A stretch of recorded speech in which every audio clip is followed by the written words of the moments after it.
辉宝咱可以慢点吃，一口是吃不成胖子的。辉宝这是眼看自己的体重马上就要被妹妹追上了，辉宝今天拼命的吃竹子。最近瑞宝对着辉宝的体重是步步紧逼，这让辉宝感觉自己园区辉大王的地位有些不保了。趁着姐姐睡觉的功夫，自己要猛吃几口，领先姐姐才行。辉宝这小心思都不藏了，全写脸上了。而且最近辉宝的反骨越加明显，看似最近一直动手的都是瑞宝，但是仔细去看会发现事情的开头都是因为辉宝故意挑事儿。原本瑞宝跟在妈妈后面走得好好的，辉宝这里却在后面咬了瑞宝一下，吓了瑞宝一跳。瑞宝临阵起手，直接对着辉宝就来了一巴掌。而毫不知情的瑞宝正在树上舔手手，而且睡得很香，甚至香的有点太不像话了。而爱宝此时正坐在小木床上吃竹子，不过下一秒爱宝就又不拘小节了，立马抬起屁股对着窗外正看入神的姨姨们铲起了青团。爱宝铲完青团后还挺爱干净的，爱宝离开小木床走去了没有青团的小亭子上。爱宝来到小亭子上后又吃了会儿竹子，然后在不知不觉中就睡着了。爱宝这一睡就睡过头了，还是宋爷爷拿小苹果过来给爱宝唤醒了。2块清甜可口的小苹果给爱宝从睡梦中拉了回来。吃完小苹果后的爱宝也意识到自己该下班回家了，爱宝迈着小碎步走下小亭子，乖乖走回了舍内。不管是福宝还是瑞宝、辉宝，爱宝对于他们的爱从来没有变过，只是方式变了。以前爱宝带福宝回家都是直接咬着拖回去的，但现在是2个了，而且这姐俩一样的沉。如果给其和福宝一样咬着拖回去的话，爱宝的下巴都得脱臼了。但爱宝也并没有对姐妹俩不管不顾，同样会陪瑞宝、辉宝一起回去。当爱宝和瑞宝一起回家时，走到一半发现辉宝没有跟上来，于是爱宝和瑞宝又掉头回去了，坐在通道门口等着辉宝过来，然后一起回家。当然不光同样的爱，就连无情抛弃的时候也一样。爱宝不想接娃下班了，就交给奶爸。福宝时就这样了，只见爱宝已经回家很久了，福宝却还迟迟没有跟上来，于是宋爷爷便出手了。同样当瑞宝、辉宝被抛弃在室外时，爷爷们就会出手，2个爷爷轮番接，可不能给他宝贝孙女们关在室外了。而当他们回到室内后，瑞宝、辉宝与福宝之间就不同了。瑞宝、辉宝从室外回来，姐妹俩看到彼此在睡觉，自己也要睡，不过这方便了爱宝，爱宝这样就不用带娃了。不过难受了爷爷们，因为不能打扰他们睡觉，爷爷们忍得手痒痒，但也只能克制。每次放下竹子打扫完青团就赶紧起来，当然也希望他们能够中途醒来，但姐妹俩睡得太沉了，任何动静都吵不醒。而福宝小时候从室外回来时依旧活力满满，爷爷们可以放心的跟福宝玩，尤其是老宋头这里，每次都搞得福宝烦烦的。老宋头跟福宝比，老宋头才是那个烦人的小妖精，给福宝从小烦到大。不过现在福宝再也不会烦老宋头了，再也没有机会烦老宋头了。辉宝和瑞宝现在一定是给老宋头当成同类了。老宋头在园区走来走去，打扫着卫生，摆放着竹子。瑞宝这里此时在树上吹着空调睡着觉，根本不去在意老宋头在干嘛。而辉宝这里虽然在树下，完全是给老宋头当佣人了，丝毫没正眼瞧老宋头。而老宋头则是任劳任怨的状态，给园区的青团清理干净后，又赶紧给辉宝送来了竹子。今天下午的竹子还是2种口味的，这让辉宝对老宋头的表现很满意。任凭老宋头在园区四处逛，辉宝这里都没有任何情绪上的变化，因为辉宝是老宋头亲手带大的，要么辉宝给老宋头当成了熊，要么就是辉宝给自己当成了人。辉宝小时候，老宋头给辉宝抱在怀里的样子，简直就像在抱自己的亲女儿一样，以及辉宝铲青团过后，老宋头都会第一时间冲上前进行查看。这种行为让辉宝已经没有理由怀疑老宋头跟自己不是同类了，况且他们又没照过镜子，认为自己和老宋头一样都是人类，这一点来说可能性最大了。因为辉宝人里人气的画面实在太多了，无聊的辉宝捡起路边的小石头拿在手里把玩的样子，这简直就和小孩一模一样，以及这翘着2郎腿吃东西的样子简直没谁了。而树上的瑞宝更是如此，就这样一直躺在树上享受着老宋头在干嘛，丝毫不在意，静静地看着天空，享受着自己的雄心。爱宝今天一家都很是安逸，都乖乖坐在小床上表演着吃播。不过瑞宝、辉宝这里有时会一惊一乍的。姐妹俩现在每天活的就是一个提心吊胆，被辉宝吓到的瑞宝也是有情绪的。瑞宝立马给辉宝按在身下，问辉宝以后能不能小心一点。姐姐还没长大呢，就被你吓个半死，这哪能行？而这时的乐宝和爱宝此时都在室外园区，乐宝对着爱宝园区展示着自己雄壮的身姿。乐宝恢复了1年的体力，这时又想跟爱宝要3胎了，而此时爱宝根本不想搭理乐宝。生完乐宝又不带，乐宝天天潇洒，留自己每天辛苦带娃。爱宝不想看见乐宝，来到通道门前喊奶爸给自己开门，让自己回去。爱宝回去了，奶爸给乐宝的通道门也打开了，乐宝立马从树上下来，兴冲冲地跑了回去，还夸赞奶爸懂事儿。爱宝回来后刚好看到了瑞宝和辉宝正在偷自己的胡萝卜，辉宝对着胡萝卜跃跃欲试，这既想吃又不敢的模样甚是可爱，宛如脑海中2个声音正在打架。辉宝反反复复的试探，跑走后又跑回来，跑回来后又怕妈妈揍自己又跑走，就这样辉宝忍住了没有吃，辉宝忍住了，但瑞宝没忍住。瑞宝看到后毫不客气的就放进了嘴里开始啃。这时爱宝也终于看到了，姐妹俩原来是在偷自己的胡萝卜。爱宝上前给胡萝卜从瑞宝手里抢了过来，而此时得意的辉宝躺在了爱宝身下，证明着自己的清白，表示都是姐姐一个人干的，不管自己的事儿。爱宝将胡萝卜抢过来后，辉宝还将瑞宝推向爱宝，像是在说：妈妈快揍他，就是他偷了你的胡萝卜，给他长长记性。爷爷从釜山回来了，回来后的第一件事儿就是来园区看瑞宝辉宝。将爷爷扛着一捧大竹子，手里拿着2块小苹果，来到园区后给竹子放下，立马就凑到了姐妹俩的脸前，将自己手里的小苹果递给姐妹俩。将爷爷要靠这2块小苹果来回温自己与他们之间的感情，不能出门一趟空手回来。喂完小苹果后，又摸了摸姐妹俩，安排完小零食，将爷爷又给自己刚才带来的竹子插到了小树上，自己搭建的独木桥再麻烦也要给7把竹子放好，一边一捧，刚好姐妹俩一人一边，谁也不用抢谁的。将爷爷忙碌完，看到这阵容，自己都给自己整笑了，这画面必须拿出手机来记录一番，就算自己是饲养员也忍不住。将爷爷真是太有想象力了。姐妹俩就这样坐在自己面前的这捧竹子前，开心的吃着。到了快下班时，爱宝正坐在小亭子上吃竹子，旁边还有瑞宝陪着。这时通道门打开了，爱宝看到后，手里吃竹子的动作变快了。爱宝想着赶紧给小亭子上这几根竹子吃完，然后回家。这时爱宝身边的竹子就只剩1根了，爱宝赶紧给这最后1根竹子给解决掉，吃完二话不说直接回家。这是大熊猫界中的光盘行动。瑞宝这里看到妈妈回去了，也跟了上去。辉宝什么时候也学会空降清泉了？回想保家会这个技能呢，也只有他福宝姐姐施展过了。辉宝这看样子这是来不及下树了，直接在树上就解决了。不过好在没有砸到树下的瑞宝。有了独木桥后，辉宝吃饭玩耍都不用下床了，现在就连产青团也没关系。这说明瑞宝、辉宝对园区越来越有安全感了，以后再也不用将青团藏起来了。以后3只熊一起在室内园区产青团，爷爷们要是打扫慢了，可能都会出现没地方落脚的情况。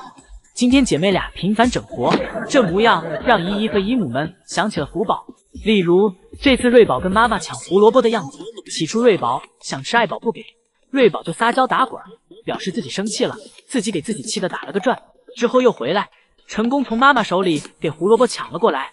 抢到胡萝卜的瑞宝立马起身逃跑，这像极了福宝以前偷妈妈胡萝卜，偷完就跑。但爱宝这次没追瑞宝，或许是爱宝也在瑞宝身上看到了福宝的样子，索性就给了瑞宝，弥补自己记忆里对福宝的空缺。瑞宝这里拿到胡萝卜后也没有独吞，而是带到了小树上去跟妹妹一起分享。姐妹俩一人一口，很是和谐。就在姐妹俩愉快的共享美食时，姐妹俩手一滑，胡萝卜从树上掉了下来。碰巧爱宝这时走了过来，爱宝表示这就不能怪我了，是你俩不要的。没想到这胡萝卜兜兜转转还是让爱宝吃了。今天保家全体成员都赖在园区了，没一个想回家的。园区派出了2个饲养员一起收熊，老宋头负责干，圣熙阿姨负责喊。此时爱宝正趴在树上睡觉，瑞宝和辉宝这里则在小独木桥上，老宋头这里全然不顾爱宝有没有攻击性，直接走进园区接双胞胎。老宋头来到园区，爬上小亭子，姐妹俩齐刷刷的看向老宋头，准确的说是老宋头手里的小苹果。老宋头喂苹果的同时也要看着爱宝一点，虽然表面上老宋头不害怕爱宝，但内心还是很惶恐的。喂完手里的小苹果后，老宋头又回去了一趟，去拿属于爱宝的小苹果。重新拿来小苹果后，老宋头蹲在通道门口前，拍打着大腿，吸引爱宝过来。爱宝秒懂老宋头的心思，直接朝着通道门走去。知道老宋头不敢直接正面接触自己，但栅栏可以给予老宋头胆量。爱宝回家了，园区只剩瑞宝和辉宝了。姐妹俩眼光一起凝视着老宋头，心想自己先不下去，看看老宋头能整出什么花来。老宋头就这样不断的拍打着大腿，想必大腿和手都快拍红了吧。而姐妹俩这里迟迟没有想下树的意思，老宋头再次按耐不住，想着再次用小零食吸引一下姐妹俩。老宋头第二次来到小亭子上，老宋头推了一下辉宝的腿，试图给辉宝推下小树，然后继续蹲在地上拍大腿。看来老宋头今天除了拍大腿也没有其他办法，全看姐妹俩和老宋头谁能熬过谁。熬到最后是老宋头输了，老宋头回去恢复一下信心，调整一下心态，等一会儿再来收熊。来，大熊猫真的听得懂人话。好好会呀。这只委屈巴巴的大熊猫叫做汪家，它本是一只野生大熊猫，于2007年冬天被管护队员发现于风筒寨保护区。当时它卧在冰天雪地中，浑身湿漉漉，管护人员静等3小时，未见熊猫妈妈回来，怕它有危险，然后就带到了大熊猫保护区，因救助于汪家沟，故取名汪家。2014年开始繁育，到如今已经有了7个子女。当初这只靠越狱卡头而火爆全网的颜慧，便是汪家的第2个女儿。就在前几天，汪家上班时，一来就盯上了宰在手中的笋笋，老大的没抢到，他转头就来抢老二的。即使老二把笋笋护得严严实实，但在绝对的实力面前，笋笋最终被汪家抢走。刚好这一幕被现场的游客拍摄了下来。小的现在 emo 了。看到老二笋笋被抢后，有点伤心的感觉。然后游客就说了一句：“汪家好坏。”好会呀。没想到游客无心的一句，居然被汪家听懂了。汪家直接愣在了原地，顿时手中的笋笋不香了，表情都是委屈巴巴的。直到最后，看汪家的表情，我感觉他都要哭了。其实这也不是汪家第一次抢孩子笋了，在此之前，汪家带的每一届孩子都有被他抢笋的经历。无论是16届的颜慧，还是20届的嘉阳和嘉柏，都亲自给汪家包过笋。让他没想到的是，这一次既然有姨姨们说他孩子的自尊心一下就受到了打击，所以他才会觉得委屈吧。爷爷从釜山回来了，回来后的第一件事儿就是来园区看瑞宝辉宝。将爷爷扛着一捧大竹子，手里拿着2块小苹果，来到园区后给竹子放下，立马就凑到了姐妹俩的脸前，将自己手里的小苹果递给姐妹俩。将爷爷要靠这2块小苹果来回温自己与他们之间的感情，不能出门一趟空手回来。喂完小苹果后，又摸了摸姐妹俩，安排完小零食，将爷爷又给自己刚才带来的竹子插到了小树上，自己搭建的独木桥再麻烦也要给7把竹子放好。一边一捧，刚好姐妹俩一人一边，谁也不用抢谁的。将爷爷忙碌完，看到这阵容，自己都给自己整笑了。这画面必须拿出手机来记录一番，就算自己是饲养员也忍不住。将爷爷真是太有想象力了。姐妹俩就这样坐在自己面前的这捧竹子前，开心的吃着。到了快下班时，爱宝正坐在小亭子上吃竹子，旁边还有瑞宝陪着。这时通道门打开了，爱宝看到后，手里吃竹子的动作变快了。爱宝想着赶紧给小亭子上这几根竹子吃完，然后回家。这时爱宝身边的竹子就只剩1根了，爱宝赶紧给这最后1根竹子给解决掉，吃完二话不说直接回家。这是大熊猫界中的光盘行动。瑞宝这里看到妈妈回去了，也跟了上去，怕得不舒服了。福宝坐起来换了个位置，奶爸看福宝这个状态不行，于是给福宝从门里放了几根竹笋出来，想着福宝可以不吃竹子，吃几根竹笋也是好的。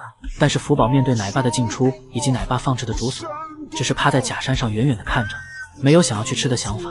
奶爸离开后，福宝转了个身给自己挠了挠痒，然后闭上眼又继续睡了。福宝是在独自默默承受着假孕期的折磨。福宝从小就是个懂事的孩子，江爷爷说过，动物们是不会去表达自己的难受与不适的，只能靠饲养员们用心的去感受。所以被圈养的动物们过得好与否，都是取决于饲养员与动物们之间的心灵交流。懂事的福宝没有去麻烦奶爸，选择了自己消化。福宝这个状态从早上到中午一直没有变过，也没有从假山上下来过，醒了睡，睡了醒，反反复复。等到下午，福宝还是这个状态。奶爸奶妈第2次来到了园区，再次查看福宝，而奶爸奶妈走后，福宝又继续睡。现在只有在这被晒得暖乎乎的石山上，才会让福宝感觉舒服一点。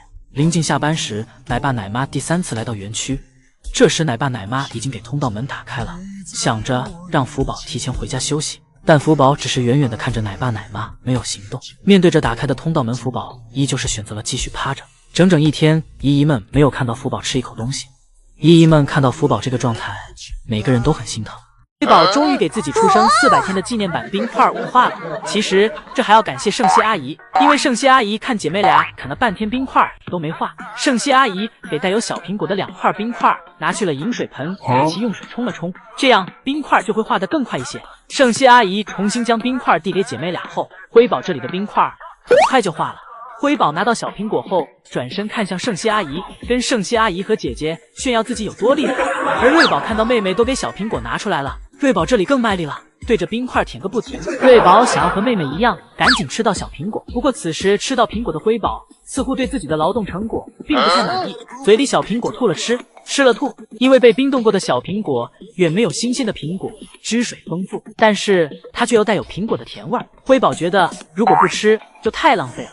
而就在这时，瑞宝这里终于给冰块舔化了，给小苹果拿了出来。瑞宝拿出小苹果后没有声张，而是偷偷藏在了手心里，自己偷偷吃。这样吃完小苹果没事干的辉宝走时都没有发现。辉宝无聊地爬到了树墩上，而瑞宝这里则是扭过头去偷偷吃着。而圣熙阿姨这里去拿来了竹子，这是给爱宝准备的，同时还有一根大胡萝卜。圣熙阿姨想了一会儿，打算还是给其先带走，等一会儿爱宝来了再给，防止姐妹俩偷吃了。调皮的辉宝每天不是被揍，就是在被揍的路上。这天正躺在平台上晒太阳的瑞宝突然感觉眼前一黑，原来是辉宝一屁股坐在了姐姐脸上。感受到屁股压脸的瑞宝赶紧把脸移出来，随后2小只便在平台上打了起来。然而常年在树上练功的辉宝可不是白练的。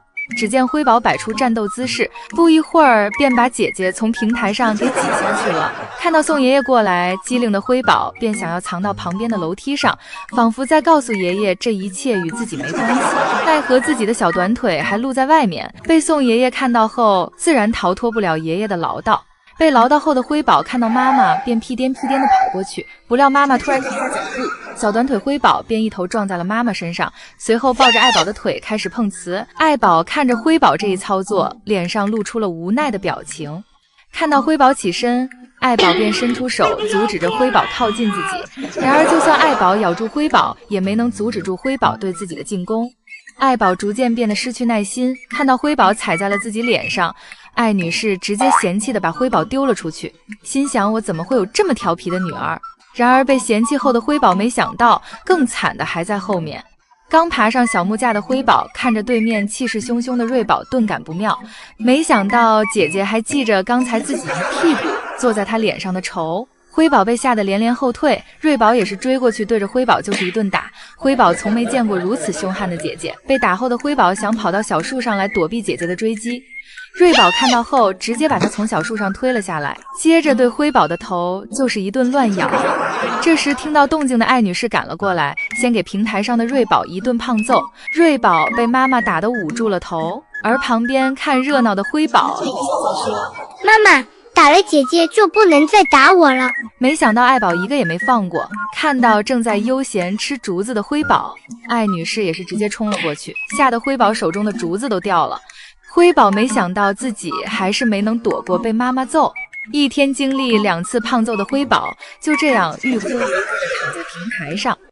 瑞宝经历的警觉让爱宝丢尽了脸。爱宝原本正静悄悄地趴在小亭子上铲青团，结果辉宝被青团掉落的声音吓了一大跳，立马起身查看怎么回事。而瑞宝这里受辉宝影响，头也不回的直接跑走。爱宝此时尴尬死了。爱宝跟姐妹俩讲道，有什么可大惊小怪的，这让姨姨们会误以为妈妈的青团是有多吓人。而此时瑞宝这里眼看妈妈和妹妹都没跟上，回头看去才发现是自己太紧张了，又跑了回来。而爱宝现在根本不想看到姐妹俩这丢人的地方，爱宝一刻也不想多待。这时通道门刚好打开，爱宝直接走回了家。爱宝回家后，宋爷爷和圣熙阿姨来到了园区。原本正要奔向宋爷爷的瑞宝看到圣熙阿姨后，毫不犹豫地选择了圣熙阿姨，这让圣熙阿姨心里暖暖的。而辉宝最近与宋爷爷的感情越加亲密，辉宝最近总在默默地迎合着宋爷爷。宋爷爷在通道呼喊姐妹俩过来，瑞宝纹丝不动，只有辉宝走了过来。于是宋爷爷便将自己手里的胡萝卜全部给了辉宝。辉宝越乖，宋爷爷越宠。当瑞宝和妈妈一起回房间休息时，宋爷爷就偷偷给辉宝喂小胡萝卜。不过辉宝这时显然不太想吃胡萝卜，辉宝简单咬了一口后便放下手里的胡萝卜，跟着爷爷的步伐转来转去。辉宝再也不是让宋爷爷出主的捣蛋鬼了。辉宝现在是听爷爷话的乖小孩了。对宝家成员每个人身上都是福儿，所以不管什么时候来看宝家都不会觉得无聊，更不会觉得重复枯燥。宝家成员给大家证明着，人们每天的生活并不是一成不变的，每天都有着不一样的色彩和颜色。主要问题还是得从宋三岁这里说起，因为饲养员无厘头，所以饲养的动物也总是这般无厘头。宋三岁为了诱惑乐宝从木架上下来，假装吃乐宝的窝头，好让乐宝生气，从木架上下来。而瑞宝这里今天又给他亲妈吓破胆了，瑞宝走路没有声音，一下扑在爱宝身上，给爱宝吓得直接坐了起来。起来后攻击姿势都摆好了，才发现原来是瑞宝。瑞宝这里也被妈妈突然起床的动静吓了一跳，立马跑走往树上爬，生怕妈妈忍不住心中的怒火给自己胖揍一顿。此时最正常的可能就是辉宝了吧？辉宝此时正在饮水盆前寻找着什么，但突然肚子传来信号，接着一边跑一边喊：憋不住了，憋不住了！辉宝一路小跑来到草丛里，接着蹲下开始产青团。宝家每个人身上都自带搞笑细胞，这让姨姨们观看时根本不会感到枯燥。除此之外，试问有哪个饲养员能毫无形象的在园区下？他也只有宋三岁能干得上来了。而能打败宋三岁的，也只有宋三岁自己了。宝家饲养员的脑洞真是越来越大了。饲养员们在游客们去往熊猫世界的路旁，用落叶堆出了瑞宝辉宝。饲养员们收集了数袋的落叶，仔细的进行铺设，同时还有饲养员不断的在往这儿运输落叶。很快，从一开始的2名饲养员，来到了4名饲养员。饲养员们给瑞宝的名字铺设好后，发现辉宝的名字放不下了，只能竖着摆放了。当妹妹的就稍微委屈一下吧。不过这依旧不妨碍他们这卡通形象的可爱。而真正的瑞宝辉宝此时正在室内园区呢。今天瑞宝辉宝的体重又一样了，取决于辉宝的体重是否和瑞宝一样，决定因素是辉宝测体重前产青团，还是测完体重后产青团。今天这个就应该是辉宝测体重前产青团大。辉宝这里对声音很敏感，爱宝走过来时，辉宝立马警觉地睁开了眼睛。等爱宝走过去后，就又闭上了。瑞宝这里正忙着吃竹子，趁妹妹睡觉的功夫，自己努力把体重追上来。姐妹俩的生活就是舒服，一点也不内耗。辉宝在树上睡到自然醒后也下来了，瑞宝调皮的躺在辉宝身上，觉得这样更舒服，自己身子下面软软的。而辉宝这里也没阻止瑞宝，妥妥姐妹情深。姐妹俩已经对室外园区适应到了不想加班的程度，开始不再对室外园区那般期望，而是到点就往通道门口跑，让自己回那有恒温空调的室内睡大觉。但爷爷们表示，不，你还想再玩一会儿。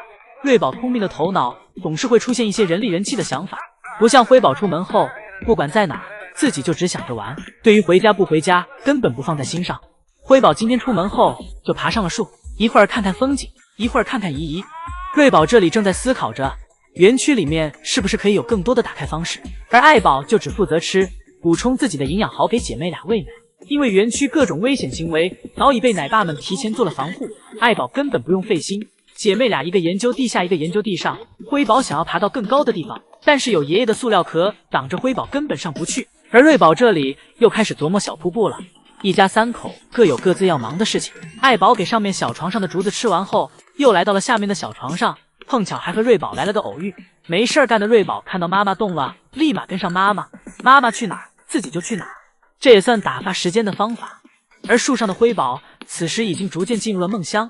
瑞宝坐在小床上，还抬头看了看妹妹，看看妹妹在玩什么。瑞宝看到妹妹也这么无聊后，自己走下了小亭子。只见瑞宝嘴角开始上扬，看上去很开心，原来是通道门开了。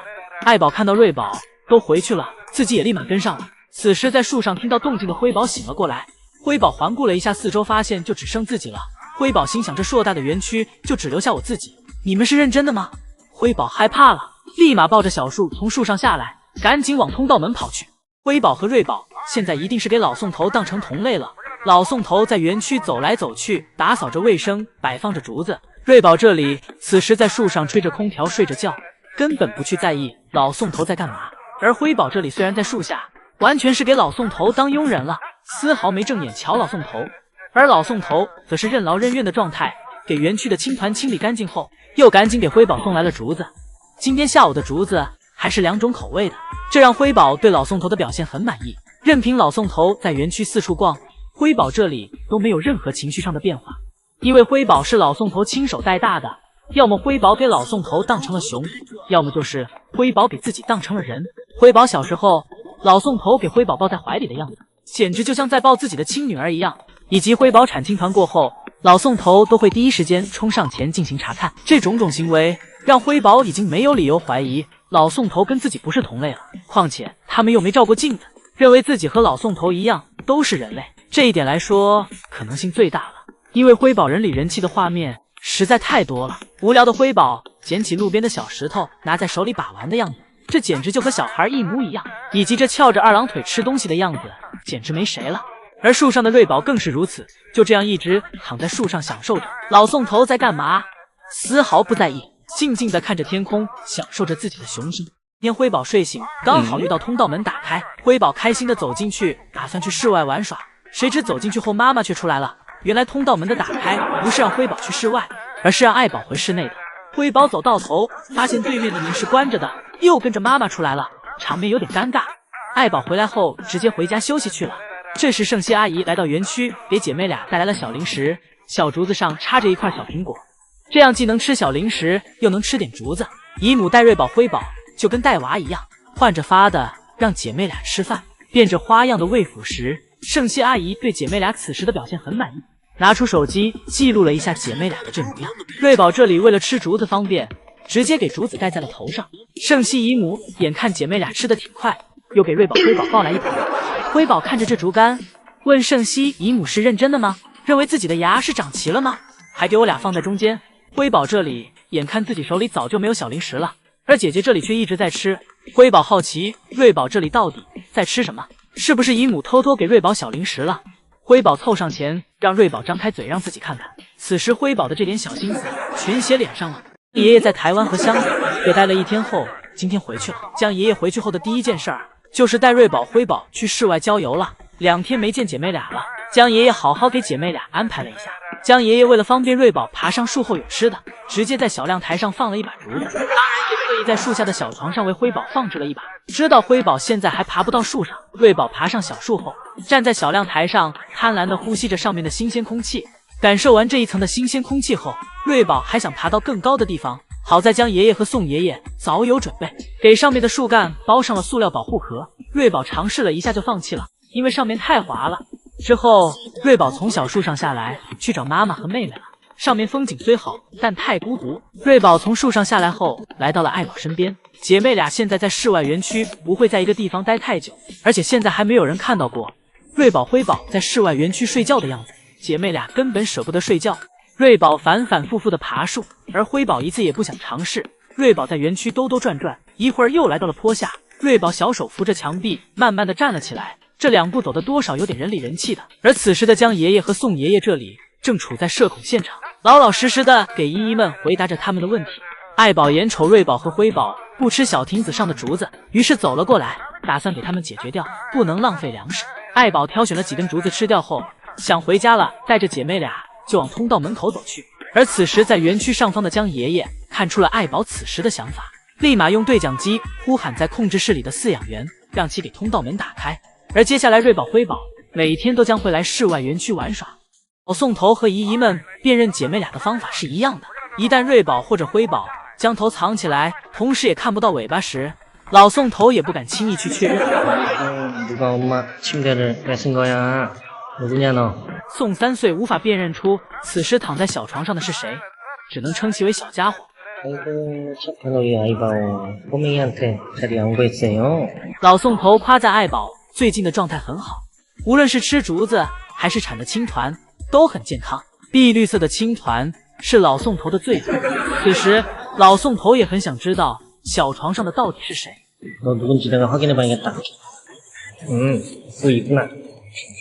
而一旁的瑞宝此时醒了，这睡觉姿势有点可爱的过分了。